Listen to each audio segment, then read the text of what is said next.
எதிர்க்கட்சியுடைய தலைவர் எடப்பாடி பழனிசாமி அவர்களுக்கு நேரடியாக சென்று அழைப்புதல் கொடுத்தோம். அவர் நேற்றைக்கு வாழ்த்து சொல்லியிருக்கின்றார். அங்கே இருந்து அவருடைய அதிமுக பிரதிநிதியாக நம்ம செல்லுராஜ் அவர்களும் ஆர்வி உதயகுமார் அவர்களும் இந்த மாநாட்டில் வந்திருக்கதை அவர்களை நாம் வரவேற்கின்றோம், பாராட்டுகின்றோம். இப்படி பல்வேறு அரசியல் கட்சிகளுக்கு நாம் அழைப்பது கொடுத்திருக்கின்றோம்.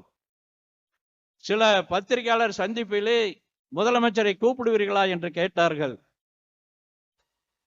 முதலமைச்சருக்கு ஒரு கடிதம் எழுதியிருக்கோம், உங்களை நேரடியாக நாங்கள் சந்தித்து இந்த மாநாட்டுக்கு அழைப்புதலை கொடுக்க வேண்டும் என்று கடிதம் அனுப்பியிருந்தோம். இதுவரைக்கும் அந்த அழைப்புதலுக்கான எந்த பதிலும் நமக்கு வரல. அப்படி வந்திருந்தா நேரடியாக நம்ம அழைப்புதல் கொடுத்திருப்போம். அப்படி அவருக்கு வர தயார் இருந்தால் இந்த மேடைகளை பேசுவதற்கான வாய்ப்பை நிச்சயமாக இந்த முருகன் பக்தி மாநாடு ஏற்பாடு செய்திருக்கும். இது அரசியல் கட்சி மாநாடு இல்லை.